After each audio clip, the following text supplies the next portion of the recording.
Hi అండి. నమస్తే. Welcome back to our channel. ఈరోజు మన రెసిపీ వచ్చేసి మామిడికాయ రోటి పచ్చడి. ఈ సీజన్‌లో దొరికే లేత మామిడికాయలతో ఇలా రోటి పచ్చడి చేసుకుంటే చాలా చాలా టేస్టీగా ఉంటుంది. వేడి వేడి అన్నంలోకి ఈ మామిడికాయ పచ్చడి నెయ్యి వేసుకొని తింటే వేరే ఏ కూరలు కూడా గుర్తురావు. అంత టేస్టీగా ఉంటుంది. ఇలా మామిడికాయని రోట్లో నూరుకొని చేసుకుంటే మనకి ఆవకాయ కూడా గుర్తురాదు. అంత టేస్టీగా ఉంటుంది. మరి అలాంటి ఈ రెసిపీని ఇప్పుడు మనం చూద్దాం. దానికన్నా ముందు ఇప్పటివరకు మన ఛానల్‌ని ఎవరైనా ఫస్ట్ టైమ్ గనుక చూస్తున్నట్టయితే తప్పకుండా సబ్స్క్రైబ్ చేయండి. పక్కనే ఉన్న బెల్ ఐకాన్ అయితే ఖచ్చితంగా ప్రెస్ చేయండి. లేతగా ఉండే 4 మామిడికాయలను తీసుకోండి. ఇవి కొంచెం పులుపు తక్కువగా ఉండేవి తీసుకోవాల్సి ఉంటుంది. ఈ రోటి పచ్చడికి పులుపు తక్కువగా ఉన్న మామిడికాయలనే వాడుకోవాలి.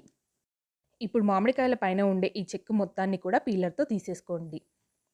ఇది రోట్లో వేసి దంచుకుంటాం కదా! ఈ పైనుండే చెక్కు అనేది సరిగ్గా నలగదు. అందుకని తీసేసుకోవాల్సి ఉంటుంది. ఇలా మొత్తంగా చెక్కు తీసేసుకున్న తర్వాత చిన్న చిన్న ముక్కలుగా కట్ చేసుకోండి. రోట్లో వేసుకొని కచ్చా పచ్చాగా దంచుకోవాలి అంటే ఇలా చిన్న ముక్కలుగా కట్ చేసుకుంటేనే ఈజీగా అయిపోతుంది. ఇలా మామిడికాయని మధ్యలోకి కట్ చేసిన తర్వాత దాని మధ్యలో ఉండే టెంకుని తీసేసేయండి. ఇది తీసేసిన తర్వాత చిన్న ముక్కలుగా కట్ చేసుకోవాలి. చూసారు కదా! ఇలా జస్ట్ మనము నైఫ్‌తో అంటేనే ఈ టెంక్ అనేది ఊడొచ్చేసేస్తుంది. ఇప్పుడు దీన్ని ముక్కలుగా కట్ చేసుకొని రోట్లో వేసుకొని దంచుకోవాల్సి ఉంటుంది. ఇలాగే మిగతా మామిడికాయలన్నిటిని కూడా చిన్న చిన్న ముక్కలుగా కట్ చేసుకొని రెడీగా ఉంచుకోండి. చూసారు కదా! ఈ సైజులో కట్ చేసుకుంటే మనకి ఈజీగా దంచుకోవడానికి వీలుంటుంది. ఇప్పుడు వీటిని పక్కనుంచుకొని మిగతా ప్రాసెస్‌ని చూద్దాం. ఇప్పుడు స్టవ్ ఆన్ చేసుకొని ఒక చిన్న బాండీ పెట్టుకొని అందులో 1 టేబుల్ స్పూన్ వరకి ఆయిల్ వేయండి.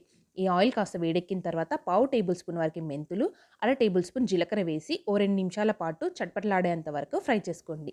ఇలా కాస్త కలర్ చేంజ్ అయితే సరిపోతుంది. ఇప్పుడు దీన్నంతటిని కూడా రోట్లోకి తీసుకోండి. కొంచెం ఫ్రై అయితేనే ఇది మనకు టేస్ట్ అనేది బావుంటుంది. ఇలా ఫ్రై చేసుకున్న తర్వాత రోట్లో మెత్తగా దంచుకోవాల్సి ఉంటుంది.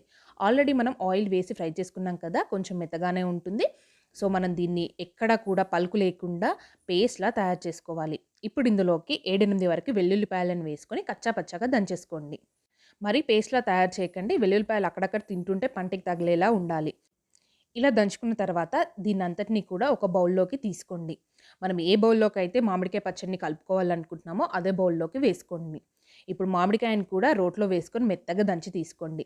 నా దగ్గర రోలు చిన్నదిగా ఉంది కదా! అందుకే నేను మామిడికాయ మొత్తాన్ని కూడా దంచి బౌల్‌లోకి వేసుకున్నాను. ఇప్పుడు ఇందులోకి అర టేబుల్ స్పూన్ వరకి పసుపు, 2-3 టేబుల్ స్పూన్ల వరకి ఉప్పు. ఇది పులుపు ఎక్కువగా ఉంటుంది కదా! ఉప్పు, కారం కొంచెం ఎక్కువగానే పడతాయి. పావు కప్పు వరకి కారం పడుతుంది. ఒక కప్పు మనకి మామిడికాయ గుజ్జొస్తే పావు కప్పు వరకి కారం పడుతుంది.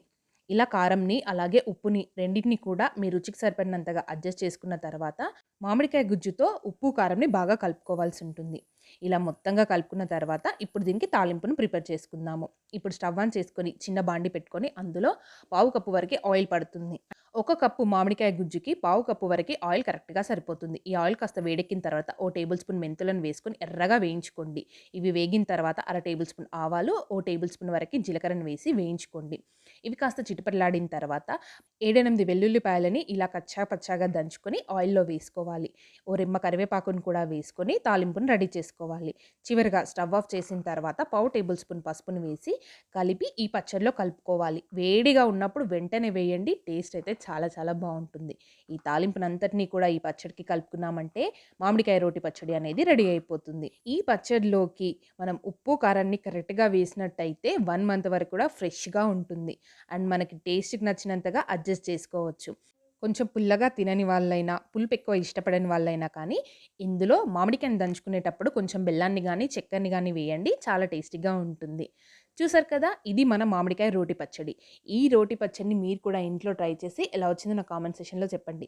అండ్ ఎంతో టేస్టీగా ఉండే ఈ మామిడికాయ రెసిపీ మీకు గనుక నచ్చినట్లయితే ఒక లైక్ చేయండి. అలాగే మీ ఫ్రెండ్స్ అండ్ ఫ్యామిలీ మెంబర్స్‌కి ఫార్వర్డ్ అయితే చేయండి. మరిన్ని మంచి మంచి రెసిపీస్ కోసం మన ఛానల్‌ని తప్పకుండా విజిట్ చేయండి. మరెన్నో రెసిపీస్ కూడా మన ఛానల్‌లో ఉంటాయి. త్వరలో వచ్చే ఉగాదికి కూడా నేను చాలా రెసిపీస్‌ని పెడతాను. తప్పకుండా సబ్స్క్రైబ్ చేయండి. పక్కనే ఉన్న బెల్ ఐకాన్‌ని ప్రెస్ చేయండి. Thank you friends. Thanks for watching. Please subscribe.